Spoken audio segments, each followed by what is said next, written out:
আসসালামু আলাইকুম। বাংলাদেশ সহ বিশ্বের মুসলমানরা 2026 সালে ফেব্রুয়ারি মাসে রমজান শুরু হওয়ার অপেক্ষায়। আমরা এই মাসে আমাদের আত্মার আধ্যাত্মিক পরিশুদ্ধির সুযোগ পাই। এই মাস আল্লাহর পক্ষ থেকে একটি মহান আশীর্বাদ। রমজানে স্ট্রোকের ঘটনা নিয়ে অনেকের উদ্বেগ রয়েছে। উচ্চ রক্তচাপ, ডায়াবেটিস, উচ্চ কোলেস্টেরল, তামাক সেবন ইত্যাদি স্ট্রোকের ঝুঁকির কারণ সম্পর্কে আমাদের সচেতন হওয়া দরকার। আমরা অনেকেই এসব রোগের জন্য ওষুধ সেবন করে দৈনিক 3 বার থেকে প্রতিদিন 2 বার ডোজ সময়সূচি পরিবর্তন করতে আমাদের চিকিৎসকের কাছে যেতে হবে রোজা শুরু হওয়ার আগেই। আমাদের স্বাস্থ্যের সার্বিক অবস্থা চিকিৎসকের কাছে বুঝে নেওয়া প্রয়োজন রোজা শুরু হওয়ার আগেই।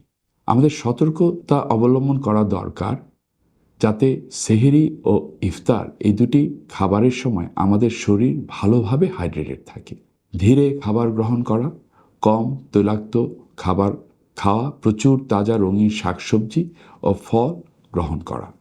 খেজুর দিয়ে ইফতার শুরু করা একটি চমৎকার সুন্নাহ ও তা স্বাস্থ্যকর। রমজান মাসে আমি আমার সমস্ত রোগীদের স্ট্রোক প্রতিরোধ করার জন্য শুভকামনা করি। অসুস্থ হলে আল্লাহ আমাদের রোজা না রাখার নির্দেশ দিয়েছেন। স্ট্রোকের লক্ষণগুলো যেমন মুখ বেঁকে যাওয়া, কথা বলতে না পারা, শরীরের একদিক দুর্বল হয়ে যাওয়া, তৎক্ষণাৎ জরুরি বিভাগে গিয়ে জীবন রক্ষাকারী চিকিৎসার ব্যবস্থা নেওয়া প্রয়োজন। আল্লাহ এই সুস্থ ইসলামিক অনুশীলনের মাধ্যমে আমাদের আত্মার পাশাপাশি শরীরকে পরিশুদ্ধ করতে সাহায্য করুন।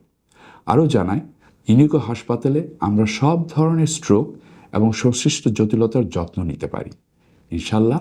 আপনাদের মনোযোগের জন্য ধন্যবাদ।